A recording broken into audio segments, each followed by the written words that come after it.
year we were doing a communications panel, and we did it based on some feedback that we got from some journalism students last year saying, there's nothing for me. So we decided to create something for you. And I'm delighted because we've got some amazing people here today who have done some amazing things in some amazing places. So I'm going to be the facilitator of the panel, but I will try to look out at you guys frequently, and if you've got a question, put your hand up and we'll try to make this as interactive as possible. I'm sure it'll make everybody's time more fun. So I'm going to beginning with Dan, I'm going to let folks just sort of introduce themselves, tell you what they've been doing, and if they've got an easy story about their global connection to the work that they do, they'll share that right up front, and then we'll dive into some questions. But as anybody that was in my last panel knows, I'm really happy to move off the questions if that's what you guys want. So, and I've been asked to ask you to please speak on the mic so that we get a good recording. Is it on? Do we know? Yeah. It is on. It is? Excellent, thank you.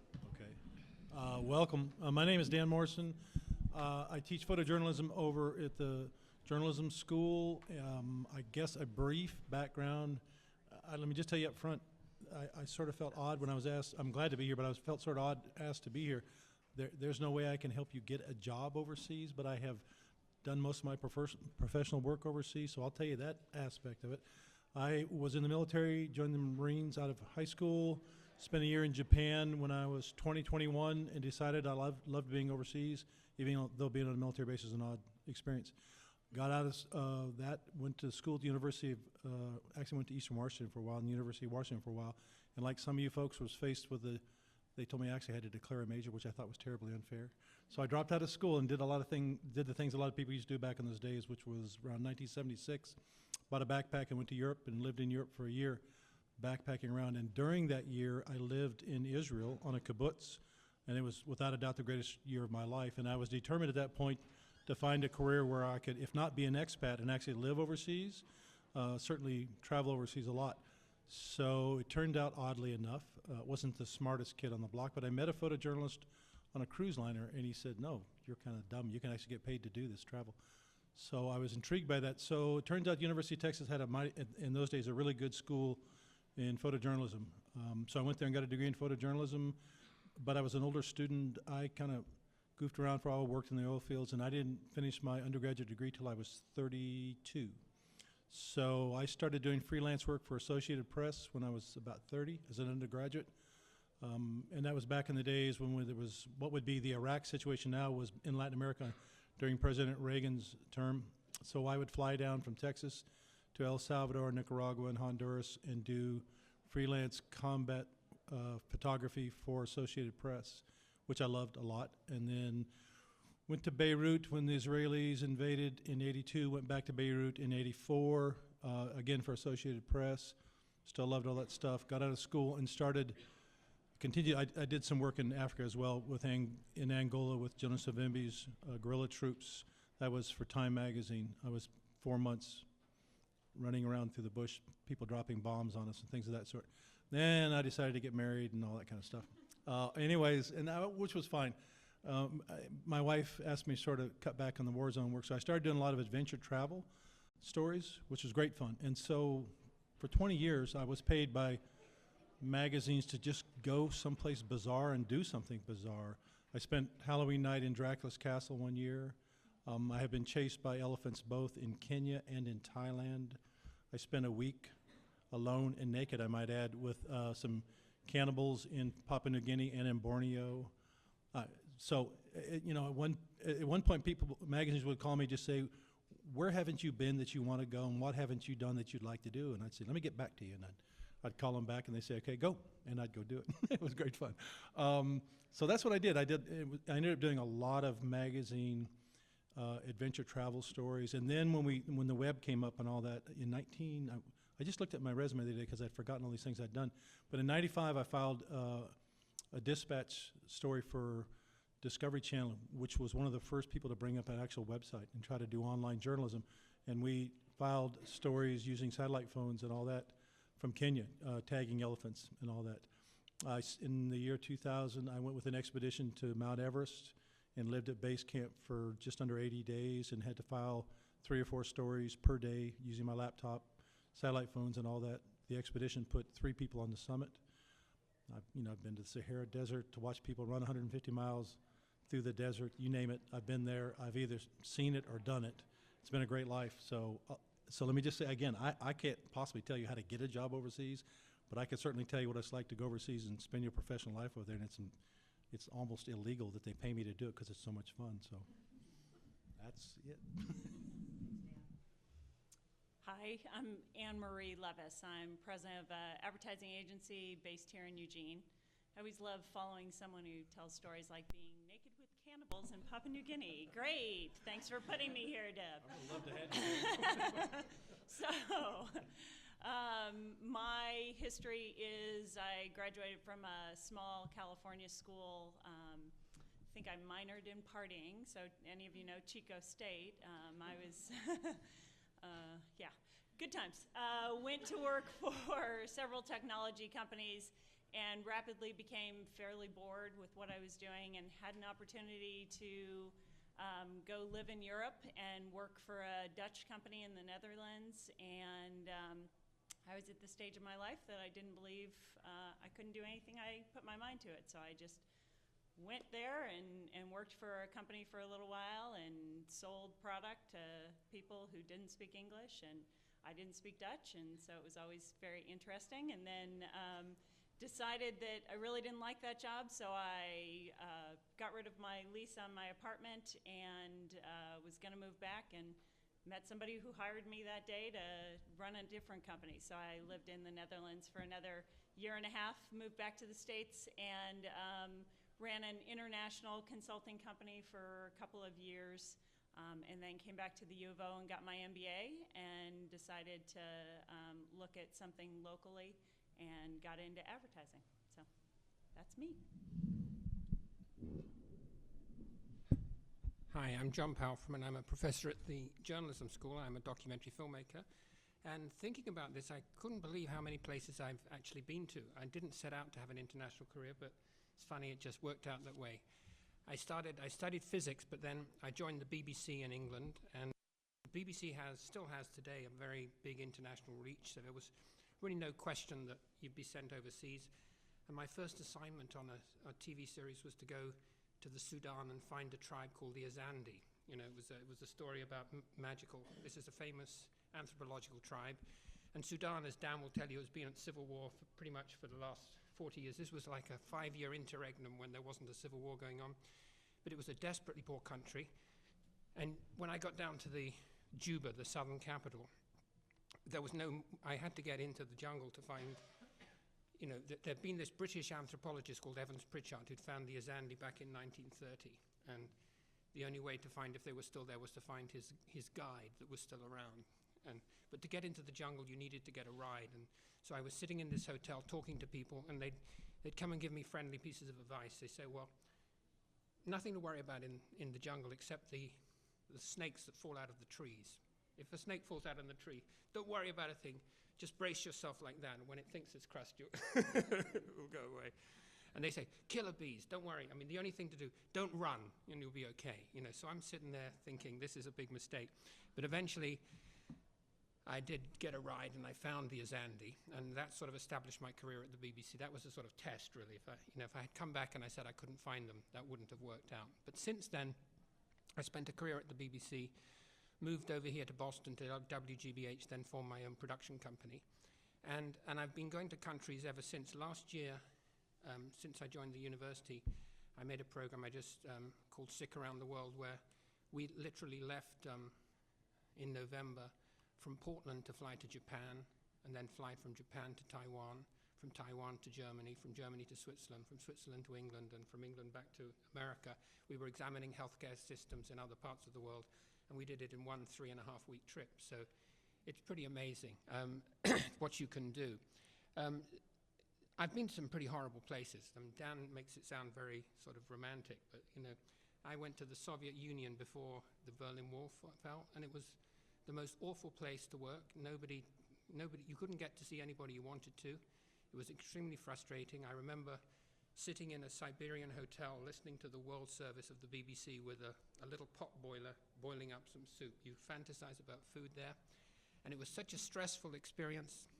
I remember when I left, I was sitting on this British Airways plane, and it was full of people like me who'd been there for weeks, trying to do something and failing. And this plane spontaneously erupted into cheers when it took off.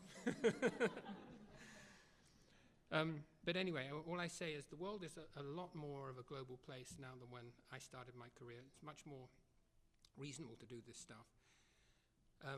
And it's extremely exciting. I mean, I think the point is I've tended to go to countries with a specific purpose.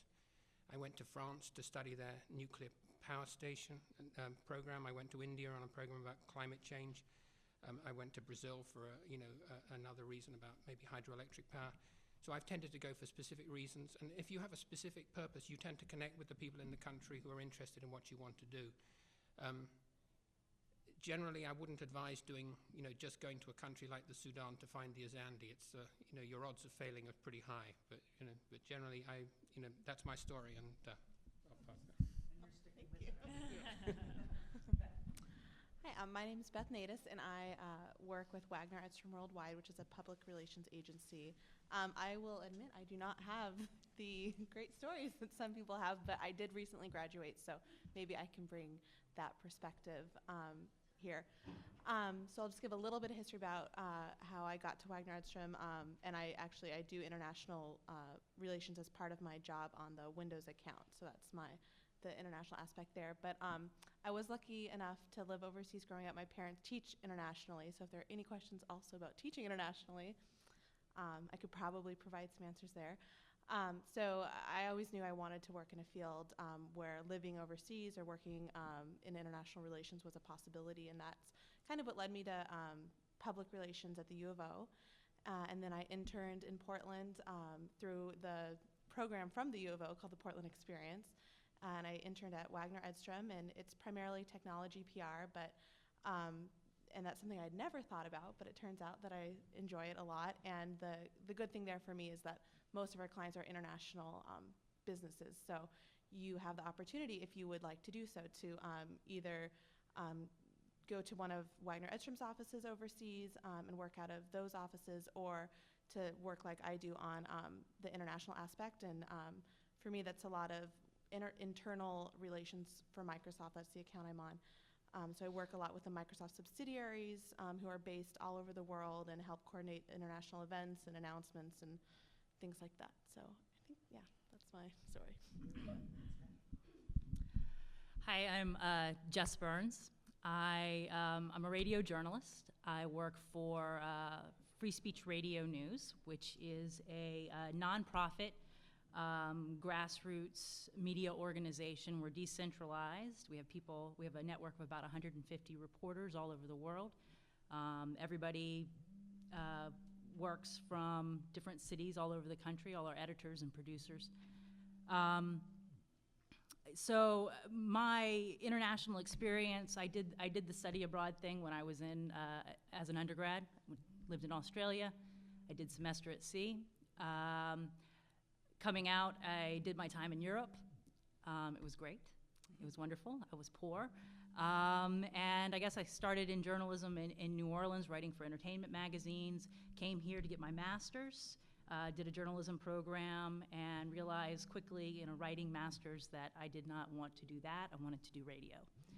And so I basically just kind of been working my way in as a freelance reporter. I work locally for KLCC. And that's part of my time, and work for different news organizations all over the country.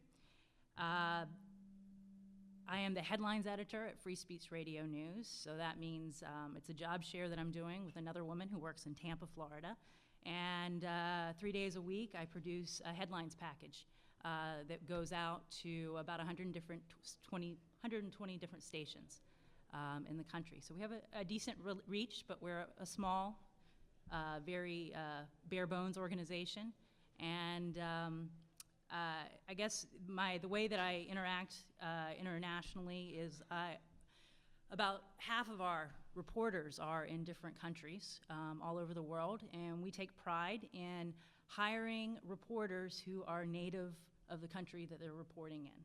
So this means finding people who have journalism experience, who can speak English, and basically voice in a way that people can understand, a U.S. audience can understand, which is sometimes a challenge.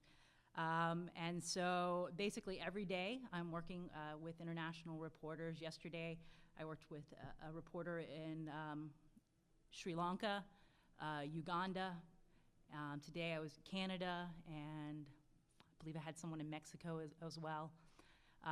So basically we do everything via the internet, and it's just a challenge and a joy. Working with people who are in war zones, who don't have power, who at deadline all of a sudden are not there anymore because the power in the country's cut off and that sort of thing. So that's what I do. And unlike Dan, I believe, I can tell you how to get a job.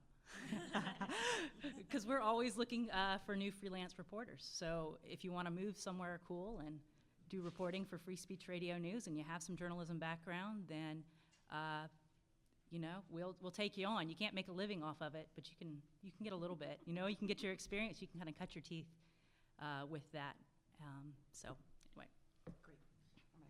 I'm gonna grab this just to get it. So rather than ask you what you did as an undergrad to prepare for your international career, what I'd rather ask is about, several of you have sort of drop-kicked yourself into countries because you have an interesting adventure story that you're working on, or because you just decide to take a risk and move to the Netherlands, or because you find yourself in a number of different places doing a lot of different articles, or you're working with people all the time from international. How do you develop the cross-cultural sensitivity that allows you to drop yourself into an environment that is, or into an environment that's very different than all of the things that you know to be true and your value system, et cetera? How do you work successfully overseas? And how do you honor the culture that you're in so that you're able to get the information that you need to produce the stories that you have been so good at producing? I'll be glad to tackle that, and then you guys. I will tell you, I can almost remember precisely the minute and the hour of the day when I had an epiphany. I was a football player in high school. I was a jock's jock. I was a Marine for 4 years, and I was a very good Marine. And I played football in college, and I had all the attributes that people hate about us in European countries, for the most part. And I was sitting with a bunch of people roughly my age in Israel on the kibbutz that I lived on for 7 months, when I just said, look, what is the problem? Nobody likes me. And they said, you're a jerk. I said, I'm a jerk. And they said, you're a jerk. And it was this epiphany. I realized, yep, I'm a jerk. And it was really weird. But one of the things I tell people who, because I have 3 teenage sons, and I hope they all go overseas and do the study abroad thing. But if you go overseas, either on vacation, or I would even argue if you just go for a couple of months or so and come back and think that you've lived overseas, you're fooling yourself. You really haven't. For most people, it hits you at about 6 months or so where you realize, whoa, you are a guest in their country, and despite what I don't mean to be a downer here, but despite what some people will tell you, not everybody wants to be an American. That's a myth. Okay, let's get over that right away. And it takes most people about 5 or 6 months before they begin to look at the United States from an outsider's point of view. At least it did me. And when that hits you, that's when you realize, whoa, these people really are proud of who they are. They're proud of their own country, except for the Soviets. I'm with you on that. They're probably not. But for the most part, it takes a while. And then once you realize that, and you begin to accept them on their own terms and realize that truly, for the most part, it's a myth. Most people, you don't see a lot of people moving to America in droves other than from developing countries where this offers a better life. It's a bit of a myth to think that everybody wants to come to America. And once you learn that they're very proud of who they are in their country, it's enormously important. And then you sort of stand back and say, what is it about their culture that they find so fascinating? And then you really sort of sit back and say, wow, I never looked at my own strange cultural beliefs from that point of view. I'll also tell you, too, for those of you, since you're in this room, I suspect most of you folks want to go overseas at some point or work overseas. If you don't speak at least one language other than your native language, you better get on it quick. I took French for 4 years in high school, or junior high was what we used to call it, and then also Russian for 2 years. And when I went to Israel, I asked them to teach me Hebrew, so they quit speaking English to me, and so I learned Hebrew rather quickly. And then because I traveled in Latin America so much, I learned to speak Spanish fairly well as well. You better learn a foreign language. But preparing for it, I don't mean to be too long-winded here, you need to know, if you're going to a country and you intend to be there for a while, certainly learn the language as much as you can, at least basic conversational language. Also do some serious research. I mean serious research about our historical relationship with that country. If you're going to go to a country as a U.S. citizen, you better know what the United States has done in that country and generally to that country, truly. Otherwise, you're going to be in trouble. So it's just a matter of stepping outside of your own skin and saying, wow, these people have their own, again, as I said, they're very proud of who they are and they're proud of their own country. Why is that? I realize that was long-winded. Thanks. Three things, and I'll try and keep it fairly brief. The first would be have just a wild curiosity for other cultures, for anything that you can learn about wherever you want to go. The fact that you are curious and interested very much engages someone else, because a lot of people aren't. Even in working in America, people are not curious about other people. They're more interested in talking about themselves, which leads me to number two, which is listen. People like to talk. Not a lot of people like to listen. You can learn so much by listening and not immediately judging what people are saying, because their backgrounds are so much different than what you have. And the third one, I guess I'm going to echo something that Dan said, but let me give you a quick story. On my first day of working in a completely male-dominated office, we had coffee, which they did every morning at about 9:30. And the three guys that took me to coffee proceeded to speak in Dutch about me. And I could tell they were speaking about me. And I knew not a word of Dutch. And I thought to myself, I'll never put myself in a situation again where I'm sitting at a table and I don't know what people are saying. And so from that point, I engrossed myself in learning the language to make sure at least I could understand what people are saying. And so from that point on, I never was fluent at Dutch, but I could sit in business meetings, someone could speak to me in Dutch, I could speak back to them in English, and we could talk. So learning a language is very critical. Plus it just shows that you honor that culture and that place that they've come from, that you've done enough to do the research to know what their life is about through their language. I'm sure they were saying nice things about you. No, they weren't. Well, I've tended to go to different places, not to live, but for various projects, and really it's just like good journalism in that you check places out before you go. I mean, you'd be a fool to go to some places if you didn't really seek out people who'd spent time there before, and tell you how things work. There's all kinds of things, quite dangerous things, you need to find out about. And simple things like how to get around and, who to avoid and how much to tip. And, and that there's a range of knowledge. I mean, there's no excuse for not doing that, because people have been to these places. People can save you masses and masses of time. And some places are quite hard. I recently had to do a film in the Ukraine, which is still a pretty primitive country. I mean, it's still emerging, and had to film at a nuclear reactor, 4 hours west of Kiev, and it was very dangerous. I mean, to basically, if you did that drive yourself, you'd probably get picked up by the police, so you had to do it in convoy with somebody who had a reason to be there, and so I did it in convoy with a United Nations person. But that's the kind of thing where your trip would just be messed up. And my trips tend to be expensive because I've got filming gear, and there's no point me ending up in a prison with and nothing to show for it and so forth. So I have to be organized. But I mean, I think just the principles of good journalism, where you check things out and you're really careful, and before you go is just will serve you well. Well, I definitely agree and would echo everything that's been said so far, especially about being open-minded and humble and really curious and doing your research. And I know one of the things that I really enjoyed and I think helped me build a strong relationship, I got the opportunity to go to our Mumbai office in India for a couple weeks.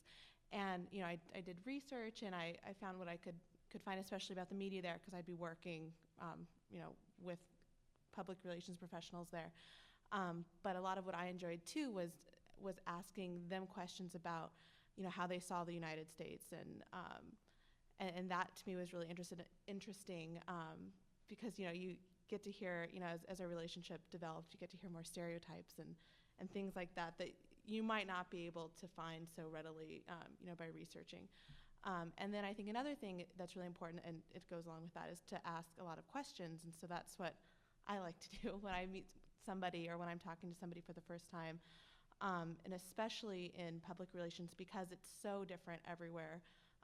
Even in the United States, it can be completely different from one job to another, but especially when you're working with public relations professionals around the world. And I talk to Microsoft subsidiaries every day.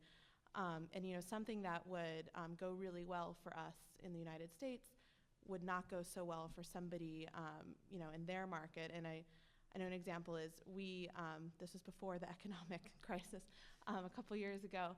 We're doing a lot of promoting computers that had, Windows Vista, which was the new operating system at the time, and they were really high end and, a couple $1,000s, and they had Media Center, and they were nice and fancy. And so we were trying to package that up and help subsidiaries work with the equipment manufacturers in their regions for that. And that's just something we heard from, especially in Latin America. They're like, there's no way that would work in a lot of countries. People, there's no way they can afford a computer that's a couple $1,000s, and so then we really kind of had to rethink how can we still be helpful for these people, but be aware of what's going on in their markets. And that really comes from asking them a lot of questions on what challenges they face and what do their reporters want in those markets. So to ask a lot of questions. I will definitely echo the curiosity thing, but I figure those of you out there that want to be journalists, that you're curious people, and so that goes without saying. And if you're not and you're trying to be a journalist, please don't become a journalist. Do something else. I would say that the biggest kind of the three things that I've come up to, and I made notes, are flexibility, be willing to go with it when things don't go right, because they're not going to go just as you planned, and you really just need to relax, take a breath, and just figure out what to do next when you're, that's from my experience in traveling abroad, but also with working with different people abroad. Have a great sense of humility. It's not all about you. It's actually none of it's about you. So, really kind of go with that. And patience as well. I think that, especially with me working with reporters from different cultural backgrounds, patience is a virtue, and I always have to remind myself that, I just need to be flexible and willing to work with people as much as possible. We've run into a couple situations. I'll give you a specific example of, so there's definitely certain standards of journalism and ethics, but from country to country, concepts of intellectual property vary. And so we've had experiences working with reporters in some developing countries where, copyright and, especially with like state-run media and that sort of thing, that, these ethics aren't there. And so we come to someone who we look at it and we're like, that's totally plagiarized, and that's not allowed. That we cannot allow that. And as an editor, that's basically my job. That's one of my many jobs, is that kind of monitoring. But it's one thing for a reporter in the United States to do that, but we have, we really have to kind of figure out the cultural norms of where our reporters, where these reporters are coming from, and what their standards of journalism that they're used to. And we will not bend to those standards of journalism, but we're not going to kick them out on the street immediately. So it's just that kind of understanding. And eventually, if they don't basically meet the standard of journalism that we want, we do stop working with them. But it's kind of, it's really just being very flexible and figuring out how to navigate difficult cultural, different cultural backgrounds. That would be very helpful, I think. I want to go back to this notion of freelance. And, I mean, most of the journalists in the room understand that that's definitely a direction that a lot of journalists take. They become freelancers for a wide variety of reasons. They love the flexibility, they love the freedom, they love all the different relationships, whatever the case may be. But Dan was saying he's got a definition for freelance that has driven him in his career. I'd like to just talk about this notion of freelancing, and because I'm sure there are people in the audience looking at the two freelancers that I'm sure are freelancers, and I'm not sure about Jon. You've got a production company. Would you be called you're not really a freelancer, right? People just contract with you to go out and do these cool things. I mean, you have a production company because it's a corporate structure, but you still have to make a living. Yeah. Okay, so we have three freelancers. So I just want you guys to talk about that for a moment. And you've all done it, and you've been able to do it internationally. So you're freelancers, but you've been able to carry out this dream. People are sitting out there saying, I want your life, but they don't know quite how to get there. Okay, and the joke that she was referring to is I like to tell people that the term freelance is based on a Latin root word which means unemployed.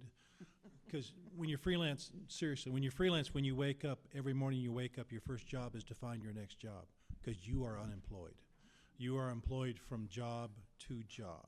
Otherwise, you're not freelance. With the exception of, thank God, that I have a short contract here at the university, but I have never worked for anybody since 1987. I've been freelance the entire time. Self-employed, I assume. At least that's what my tax documents say.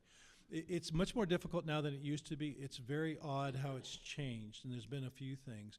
But when I first got started, once I had done what's called stringer work for AP means that you go in each morning to the office and they give you the crap jobs that the real guys don't want to do. But that's really nice, and that was great for me because I wanted to travel internationally, and I was single and owned nothing and didn't really care about owning anything. It is not a way to live comfortably, I will tell you that. You will sleep in the back of a car or in fields occasionally, more than once. But it was terrific in those days in the late 80s. I could go to literally any AP bureau in the world and walk in and say, my name is Dan Morrison, and I've done a lot of work for Harry Kablik out of the Dallas office. He can vouch for me. And they'd say, well, don't worry about it, just go to work. And then I would say, what do you need? And they would say, go off to Monimbo, whatever, in Nicaragua, and shoot. There's supposed to be some arms being smuggled in. Anywhere in the world, including Beirut, El Salvador, you name it, I could walk into the office. That has changed. And the reason it's changed is because some freelancers have made some terribly bad ethical decisions. Notably, a couple of years ago, a gentleman by the name of Adnan Haj photoshopped an image and got everybody in a lot of trouble. So AP won't do that anymore. You have to be sent by the New York office. But I was still freelance in the sense that all the magazine, and I still am. I just was up in Alaska doing a story this summer. Still freelance. I will warn you all, yeah, it's great because you have absolute freedom. And as the song goes, which means you got nothing left to lose because you have no job security whatsoever, none. And you get no perks and you get no benefits and you get no protection whatsoever. You are on your own. So you better be a high-stakes gambler if you're going to do it. I enjoyed it tremendously. I absolutely loved it. But you really are on your own. You buy your own equipment and you pay your own insurance because nobody else does that for you. You are on your own. And it takes a while. This is the toughest question students ask me, how do I do what you did? Well, I will tell you that I was lucky in the sense that when I graduated from the University of Texas, I met a guy who basically owned his own road construction company in Austin, Texas. I went on and got a master's degree, by the way. But in any case, and we cut a deal where I would go to work and he would pay me minimum wage, and I would essentially dig ditches for him. And when a job came up, which was fairly infrequent at that time, I could call him the night before and say, Charlie, I can't be at work tomorrow. And he'd say, go. And I'd go do my job and come back, and my job would be, my minimum wage job would be waiting for me. And so I had a backup. And then it takes, usually, I was warned by another freelancer I met down in Latin America, it would take 3 or 4 years to where I could just make a living at freelancing. And it did. But after that, then it gets going. You build a client list. You become known as somebody who's very reliable, and Lord help you if you ever don't turn in a story, by the way. And I will also say this, I'm kind of getting scattered here, but it's a relatively small community. Journalism is, people know each other, and they know other people. And if you screw up, people will know about it real quickly. But in any case, it takes a long time. So I never know what to tell people about how in the world they're going to stay alive and feed themselves as they're getting going. I did it by working road construction, quite frankly. That's how I did it. And eventually, not only did I quit my job working for Charlie, but I started taking Charlie on adventure trips, which was great fun. But it takes 3 or 4 years. I mean, in order to build up a client list, and you usually have to have what I like to call one sugar daddy client, which for a while, believe it or not, I had 2, which was Southwest Airlines and American Airlines, and they would send me every single month somewhere to do a lighthearted, goofy story for them. And then Discovery Channel picked me up, and then they became the real sugar daddy client. They paid me very, very well to go that. But freelance means that's it. I mean, if you're not working, if you're not on assignment, you're not working. If you're home, in my case, that means you're not working. And you spend, I'd be willing to bet you spend 70 or 80% of your time on the phone trying to come up with the check that somebody promised you 3 months before, trying to line up your next job, turning in stuff. It's become much more difficult, I would think, compared to when I first got started. I still think you could do it, but there is this romantic idea that I want to be a freelancer. It's like, well, okay, I hope you marry somebody rich, have a trust fund, or good at robbing banks, because, oh my God. I hire freelancers, so I'm not gonna. So we love you. Yeah. Yes. If you want to ask me how, I'll tell you later. I think two comments. One is that it was always really hard to get into this line of work. So, you look at Dan and me and the others here, it was always difficult. And so it doesn't make sense unless you're really passionate. Somebody said that before. I mean, there's many easier ways to earn a living, but if you've got to do this, you've got to do this. The bad news in journalism is that mainstream media is going down in flames. The good news is that 2 pieces of good news. One is, as the country's gone down in flames, part of our national angst has made us more interested in what other countries do abroad. International stories were pretty hard sells for a long time. Now everybody's interested in them because we're making such a mess. So if we find an example of how Japanese are able to sort of make their automobile industry work, we're kind of interested in it. But the second thing is that, with people not maintaining foreign bureaus, it's more possible now that freelancers will actually have more of a role, because that's all there will be. And the model that Jess did, I think, is going to do. Some newspapers that in Boston, a friend of mine set up an international bureau with foreign correspondents, with people based in the country, and they'll license their product to different newspapers. And I think the opportunities in some ways are better. Yeah. Poverty, get used to it, basically, is definitely it. I was able to do it because I have a partner that works for the county and has benefits, and I live in a state that has domestic partner benefits. Basically, that's my luck, is that I got out of grad school and went into radio at that moment.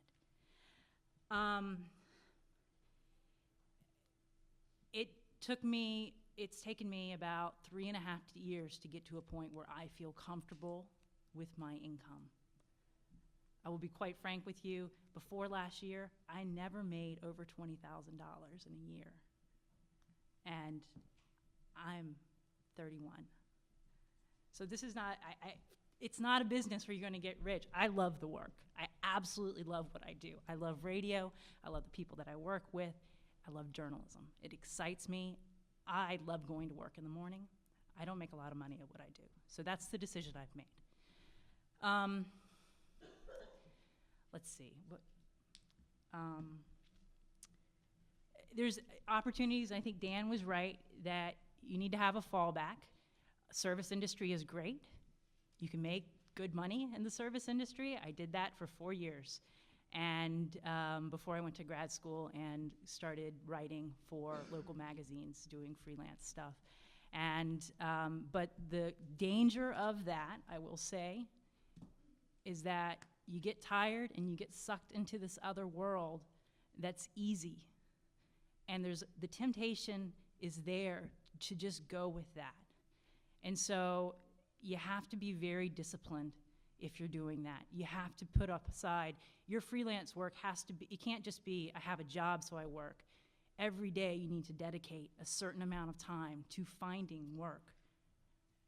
I mean, it takes a lot of motivation, and some people just aren't cut out for it. When I got on at a regular gig, it was really, seriously, like the happiest day in 3 years, that I was guaranteed 24 hours a week. That makes me very, very happy. So I don't necessarily have the best personality for the freelance. Some people are totally fine with it and can just kind of, you know, skim and are very happy with that. I like to feel a little bit grounded, a little bit more secure. So, you know, you just have to weigh it, and you're gonna have to work hard, and really, you just have to be willing to have people say no to you, because you're gonna have no said to you quite a bit, but eventually someone will say yes, and it'll be great, and that will be the reward. And the longer you do it, and the more you get yourself out there, the more people that are gonna say yes to you. And it's such an exciting time. It's like, oh, Dan. I just want to add one thing here. I really feel like I'm a skunk at the picnic here. I want to talk very briefly about something which I always feel like people are reluctant to talk about, but you need to think about it. And again, everybody has said this, and I want to echo it as well. If you don't have the passion, the fire in the belly, as they say, for journalism, please choose another career. Talk to Anne-Marie, get into advertising. Hey. Talk to my wife who does that. But I'm just telling you, it is not a way to get rich. It is absolutely not. I mean, yes, we all know that Katie Couric makes $20 million a year. Well, good for her, but I got news for you. The vast majority of the journalists out there are barely getting by. And especially in radio, there's no really high-paying jobs in freelance work in radio. It's really, I mean, if you write for a top magazine like the New Yorker, yeah, you're going to make maybe $15,000, $20,000 for that article. But you know what? There's 50 people in the country that do that. And you're not going to be one of them. And let me stress, not at first you're not. Let me stress that there may be 50 people in the country doing that, because the first time you get paid $1,000 for a magazine fee, I both write and shoot. First time you get paid $1,000, I promise you'll go out and celebrate, because that's an enormous amount of money for a magazine article. By the time I sort of cut back a little bit and went to graduate school, I was making $4,000 to $6,000 per article because I was shooting and writing both. Which brings up my next point. The more you do it, and since this is an international conference, we'll just assume you all want to be international journalists. Well, okay, good. What does that mean? What that means is if you work your butt off and become very, very good at it, if you're home, you're not working. Okay, do you want to get married and have kids? Think about it. This is brutal on relationships. You are never home, because if you're home, you're not making money. I have a very good friend who I was in school with at the University of Texas who has 2 Pulitzers and every other prize to her name, and I ran into her recently, and I said, and I know she's famous now, she's gone 47 weeks a year, and she's mid-40s, and of course she's not married and has no kids. It is brutal. The more successful you become, the less you're home. You need to think about that, and if that's okay with you, great. I can't imagine doing any other job, and I was extremely lucky to marry a woman who's a tenured professor, so she gets a steady paycheck, and also she's enormously independent, so she doesn't, in fact, she likes it when I leave. But I'm just telling you, nobody ever wants to talk about that. Nobody ever wants to talk about the fact the more successful you become, the more you're gone. Now, and you're going to raise a family and have a relationship under those conditions? I don't know how you do it. Advertising is great, by the way. I'm feeling really good about mine. So you got Dan's 2 principles, Dan's 2 principles. First of all, you realize that you're a jerk, right? Secondly, you marry a tenured professor, and then you'll be all right. That's very important. I just want to say something a bit more positive here. I mean, that really any kind of journalism, and I would guess it's exactly the same for advertising and public relations, depends on these personal networks of relationships. The reason it's so hard to get into is because we're pretty conservative. We don't like to take risks. I don't like to use a new cinematographer I've never used before, because why would I take the risk if I've got a good cinematographer that I used last week? So it's really difficult to get in, but if you get in and you form these networks and you're reliable and dependable and hardworking, you'll make it. I mean, the whole thing survives on being able to depend on people, because the trick about any kind of creative thing is to eliminate mistakes. You can't guarantee that it'll do right. You just avoid the mistakes you made last week, and you become good at this thing by avoiding mistakes. And the way you avoid mistakes is by working with good people. And so if you're good, you will make it. So that's a positive thing. And don't be a jerk and marry a tenured professor. Any questions out there? Do you guys have questions at all for the panel? Or you want me to keep on? Go ahead. Here, this is kind of about freelance.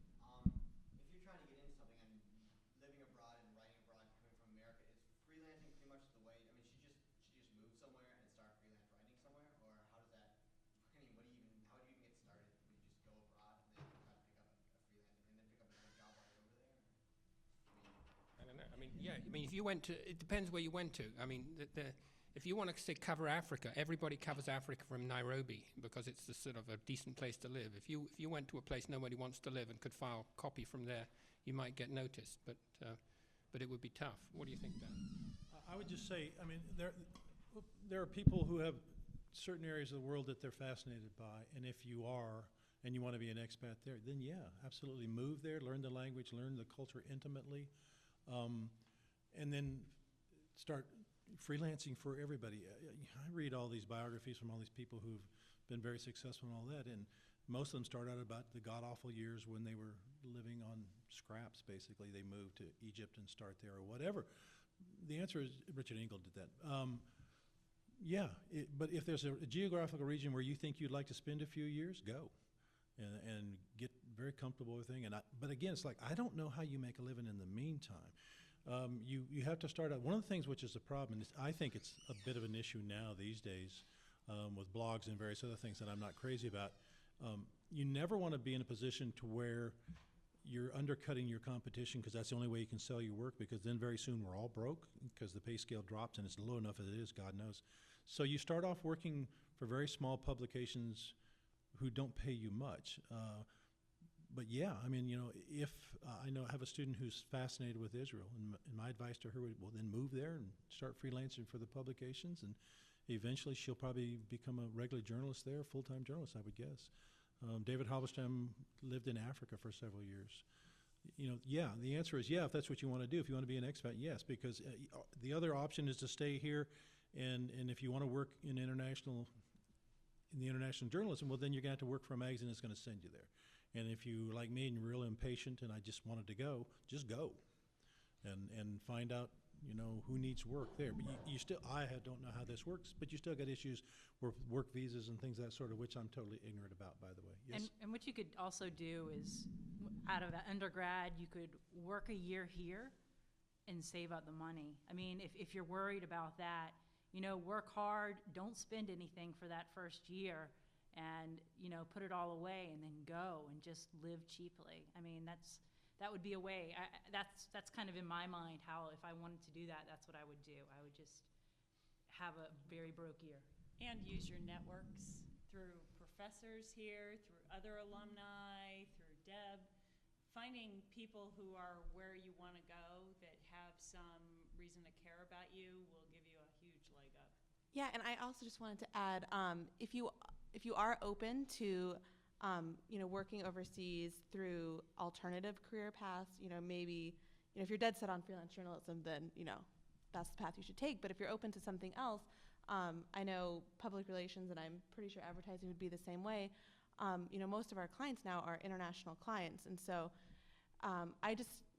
what I like to think about is just being open to any experience. And usually, if you have that passion, then you can find your way to working in that overseas office or to living overseas there. And I know a lot of, at least at Waggener, Edstrom, public relations professionals also write on the side.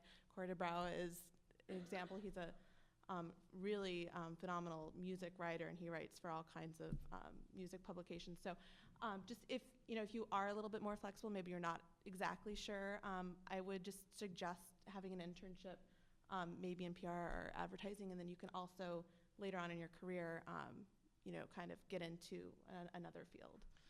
And there are communities that have expat newspaper. Prague has a very large expat American community, and they essentially have their own newspaper. You could move to Prague and pick up work there for next to nothing, of course. It would be a terrific place. I mean, you're in Central Europe. Beautiful place. And you could go to work for them, and again, they'll pay you next to nothing, but so what? You know, this whole thing against starting freelance, you really have to accept the fact, if you don't love the idea of sleeping in a really crappy, shitty hotel room and eating bad food, you probably ought to choose a different career. I don't know how many of you have been here for the other presentations earlier, but in both the earlier panel that I facilitated as well as when Jean-Marc was making his comments earlier, they said the most portable career that allows you to move from place to place is teaching English. You can do that for 4 hours a day.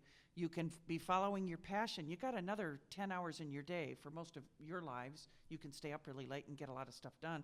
So you might be able to sort of kill two birds with one stone, have a bit of stability, have at least a place that you know is going to give you some money that will allow you to live, and then start shopping your wares out to the different agencies or to the different outlets for the kind of journalism you want to do, and perhaps feel a little, and your parents will probably be happy that you feel a little more stable and that you're not having to necessarily, sleep in the back of cars while you're living in Prague. So I'd really encourage you to think about putting some things together. It's what we tell students that can't afford to do, particularly journalism students, who can't afford to do an unpaid internship in the summer. Offer them 20 hours a week and go wait tables, go do something where you can get some dollars coming in so you don't feel like you're sacrificing your only opportunity to earn some dollars to be able to come back to school with.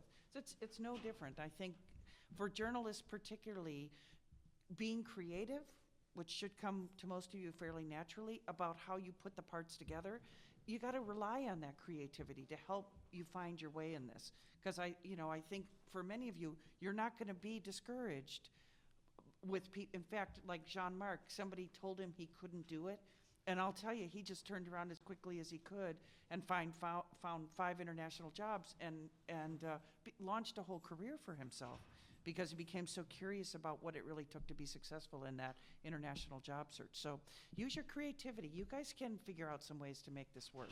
And you're going out at a great time. There's a lot of anticipation in this world. The United States is being looked at on a daily basis all around the world for what next right and left turns are going to be taken. It's an amazing time to be going out, I think, as a journalist or as an ad person or as a PR person, because you're helping to shape this whole impression of what's happening in this country for the rest of the world. I'm excited for you. Yeah. So I was interested in covering Africa.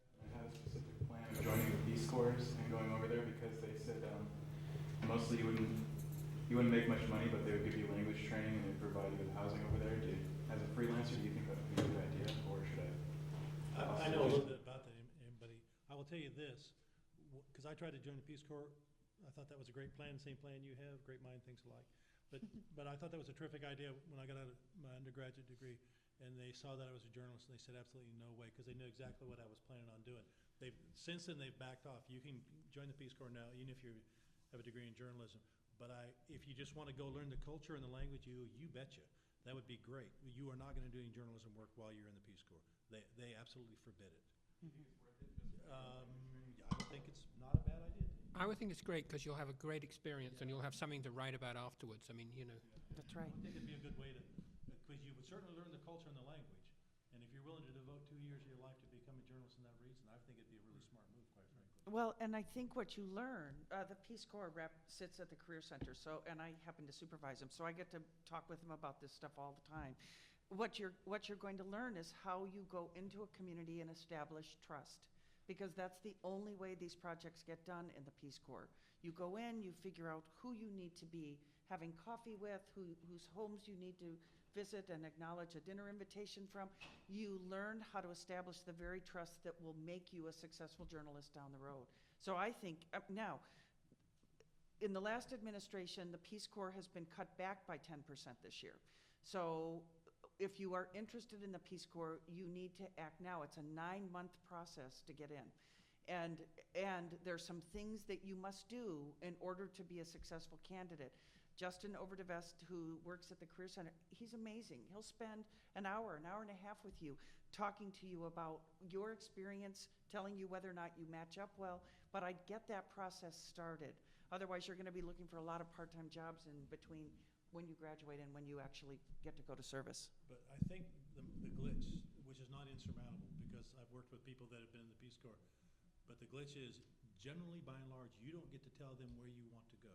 Now, it turns out there's sort of a backdoor way that you can tell them where you want to go, but by and large, they tell you where you're going. So if you want to go live in Africa, and you're going to go to the Peace Corps, and they tell you you're going to Costa Rica, well, that doesn't help you all that much.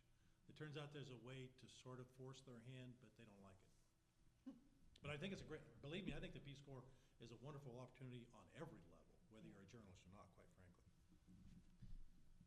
Well, and it sort of goes back to one of your comments that I was curious about, because you've talked about this illustrious career by most of our estimation, and yet you talk about this magical year that you spent on a kibbutz. I mean, that's the year that you have singled out as being the most significant year of your life. So tell me about that a little bit. Well, the reason that was such a wonderful year is because, I'm not going to go into the deep history of the kibbutz movement and all that, but suffice it to say, they're communal farms, and they're falling out of favor with most Israelis these days, but they're communal farms, and because of a political situation, notably the '73 war, when everybody was off fighting a war, 10% of the population was either wounded or killed.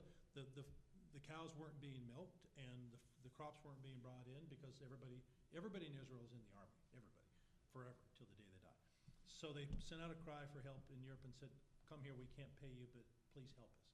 And they started what was known as a volunteer movement. And as a volunteer, it depends on the kibbutz, but the one I was on, which was a dirt poor kibbutz, I worked 10 hours a day milking 250 cows, 6 days a week, in exchange for room and board, and the food was terrible. And I got paid $16 a month, which was enough to buy another tube of toothpaste and a couple bottles of wine. So, but the reason it was so remarkable was because I was in the Middle East, for one thing, but because of the volunteer movement, we had, I think, about 50 to 75 volunteers. They were from everywhere. One lunchtime I sat down and we said, how many countries are represented at this one table right here?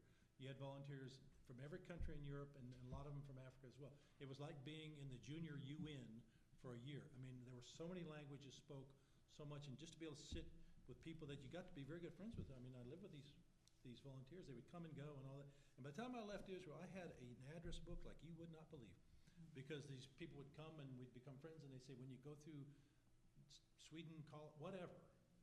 So it was just an incredible experience. Nice.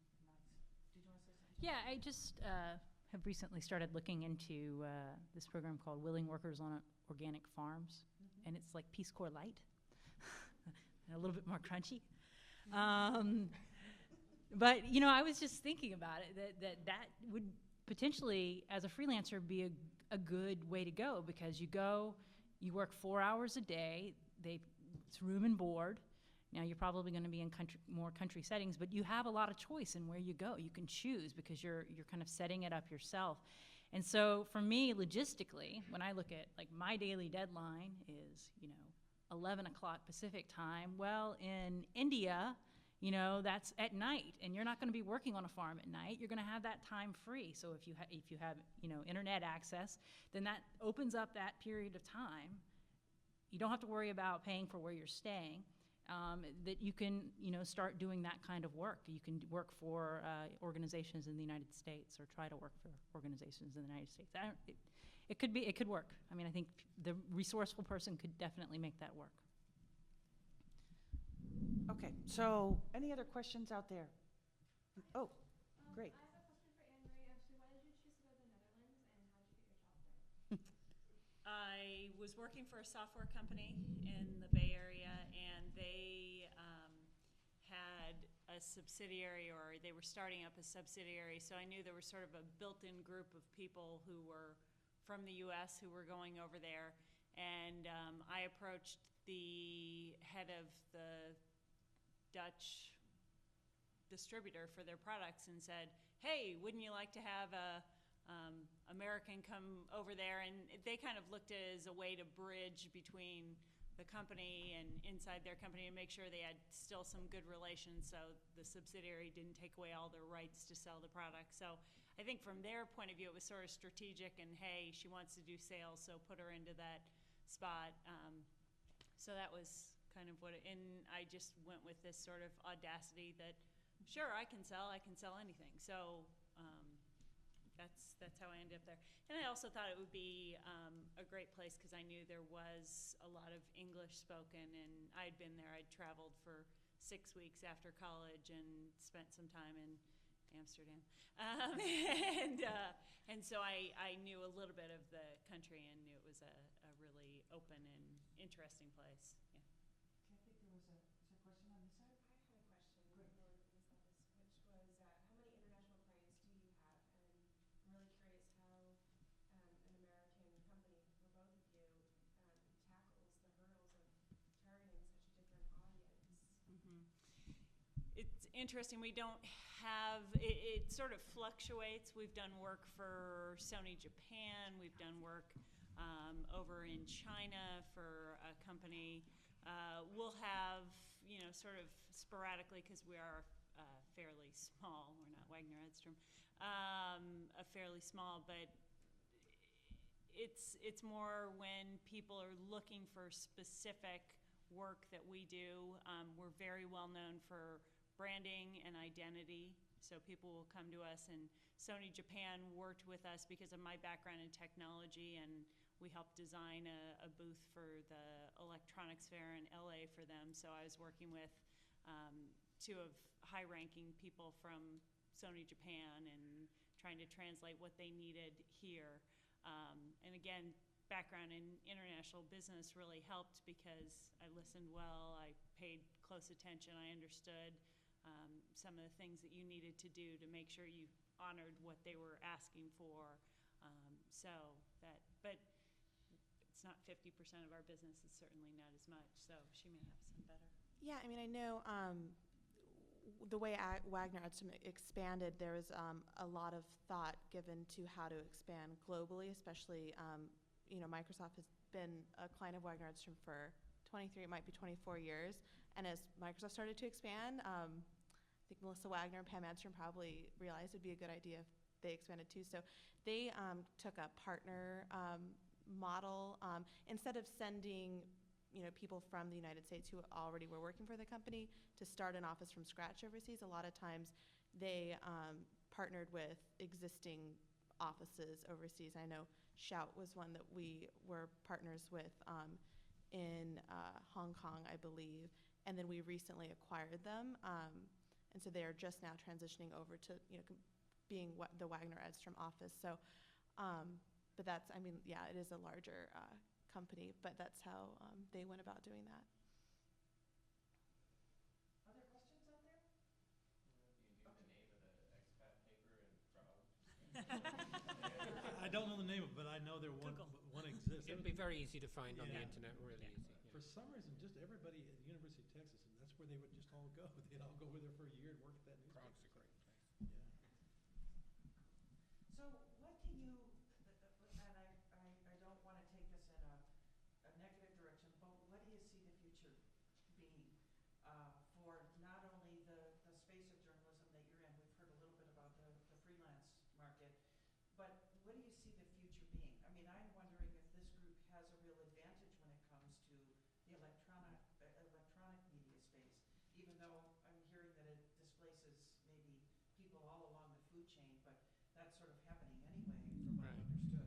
Well, the big advantage, I mean, there's loads of advantages. I mean, the technology is much smaller. The social marketing thing, which is amazing, that you can have Facebook friends all around the world, and there's an ease of which you can do that and make contacts, is something we couldn't have ever imagined. So, your connectivity is potentially much higher. You're still going to have to do the legwork to make the friends in the first place, but once you've got them, they'll have other friends and they'll, the way it works. So that's an amazing thing.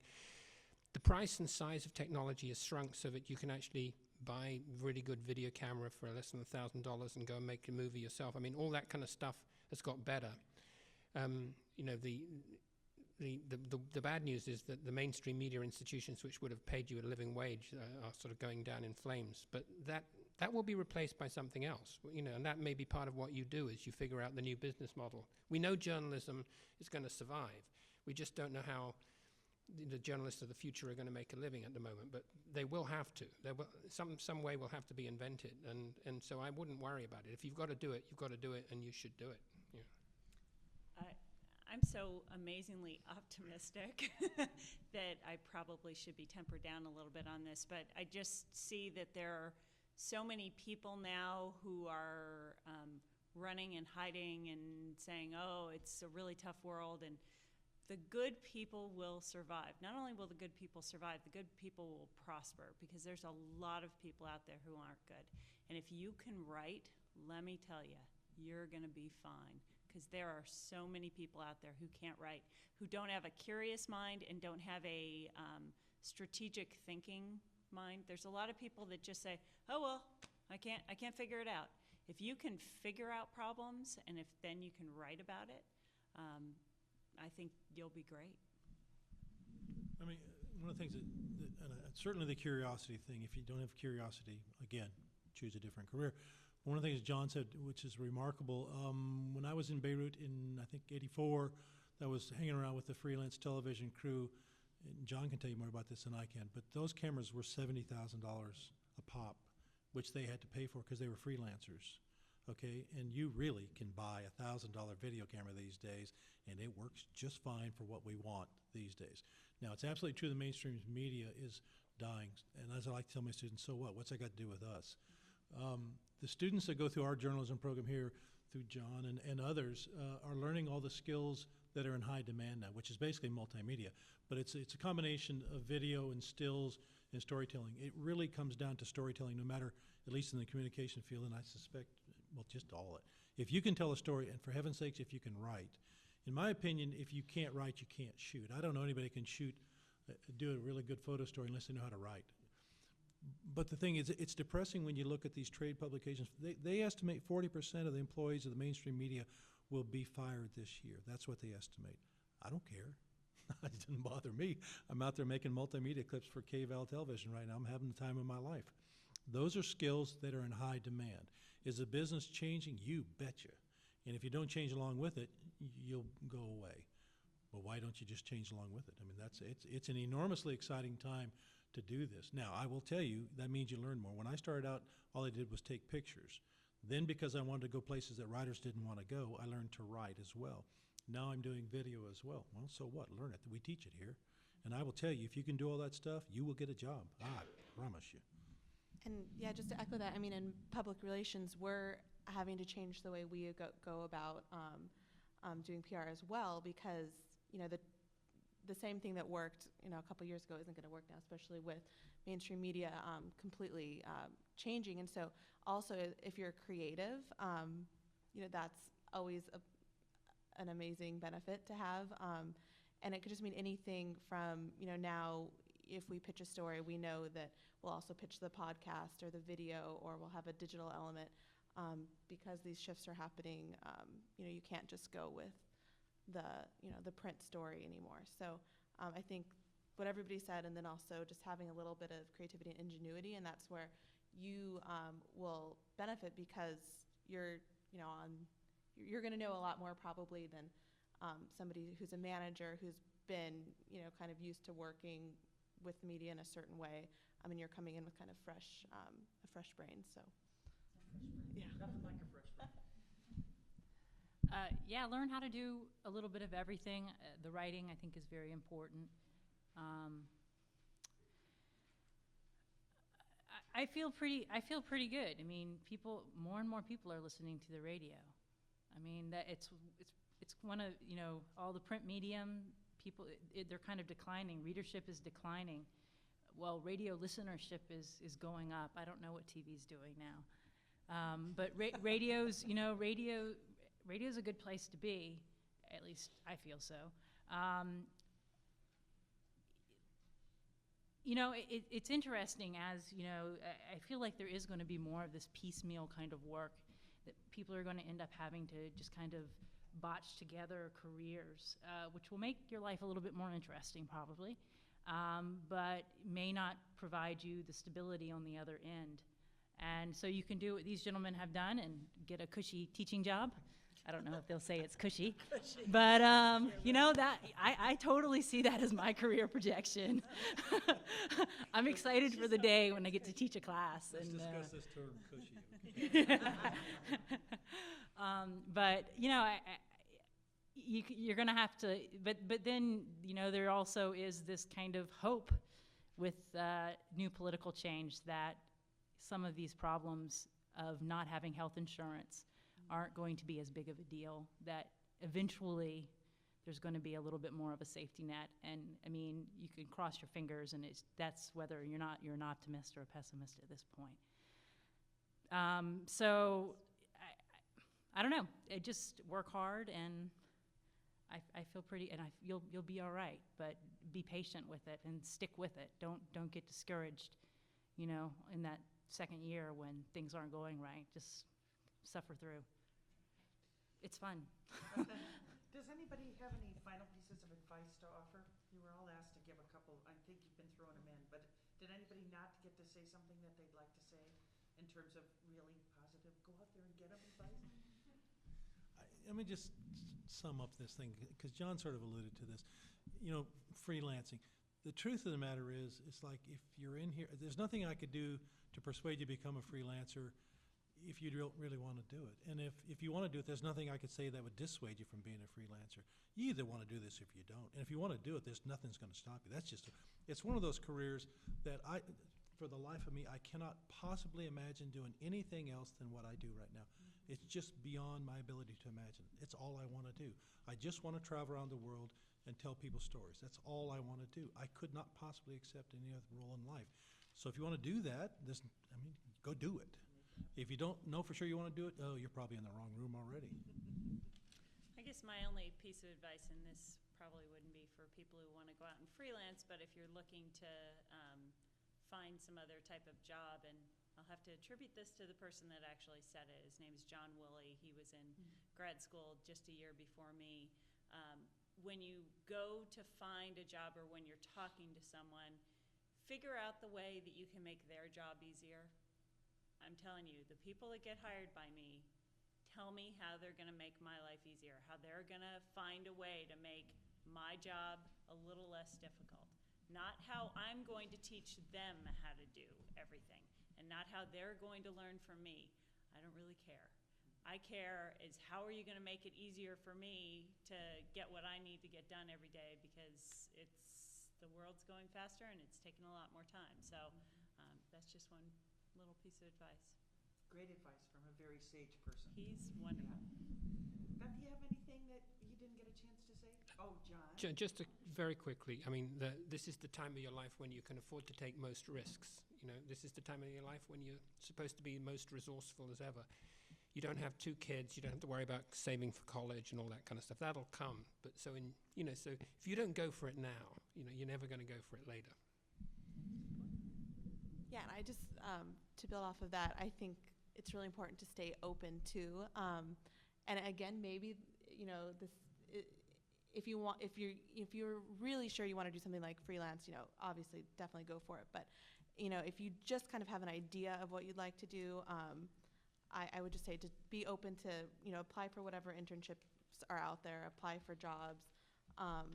And then, you know, you can always reevaluate at the end of it if it's, you know, if it's something that you liked or didn't like. But so many opportunities become available to you if you broaden your horizons a little bit and kind of think outside what, you know, you might, you know where you'd want to be in, you know, in 5 or 10 years. But you don't always know what's going to help you get there. So that's what. Something just occurred to me that with this kind of piecemeal kind of work, it makes it much easier for you to say, I don't like this. I want to try something different. So I feel like that maybe a generation or 2 ago, someone got tracked into a job and they were in that job forever, whether or not they hated it or not, just because it's what is expected of them. I don't know that's not going to be your path probably, or it's probably not going to be the path of 90% of you out there. You're going to change careers at least once, I think. And you're going to, you know, and so this kind of opening up of the market is going to allow you to get these experiences and really figure out like where your place is and what you need to do with your life and how you're going to make the biggest impact on the people around you. So I'd say go for it. And it's promising. It's hard, but it's promising. So. The only last thing I wanted to tell you is I got this great video yesterday sent to me by one of my friends, and it was done by a futurist organization, and it was first produced in 2003, and it was just updated. And one of the slides that was on it is that you will have approximately 14 to 16 careers before you're the age of 38. Do you realize what that means? That means almost every year you're going to be doing something new, or you're going to be maybe combining some things together, but 14 to 16 careers before you're age 38.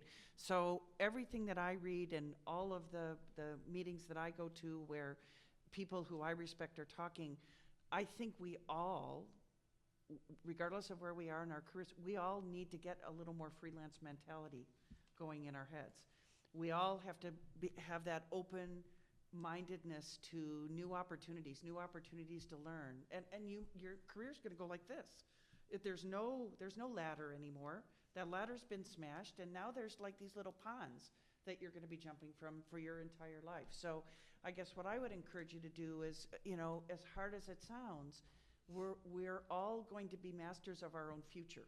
And that requires a freelance mentality. Whether you're working for Anne-Marie at her agency, or you're working for Waggener Edstrom, or you're working for the radio station, or you've got your own company and you're looking for the next gig, you're gonna have to be thinking about the next gig. And how can I make things better? How can I move this firm forward? How can I add value? Because the minute you're in that lower 20% of performers, you're gonna be gone anyway. So I just think we all could really benefit from having that freelance mentality. As hard as it is, if you're determined, and that's what I keep hearing from these guys, if you're determined, you know you're in the right seat, you know you're going for the right dream, you'll find a way to make it happen. So I want to invite Abe up to honor our guests with a little Gifts? something. We like gifts. We love presents. Many thanks to the panel.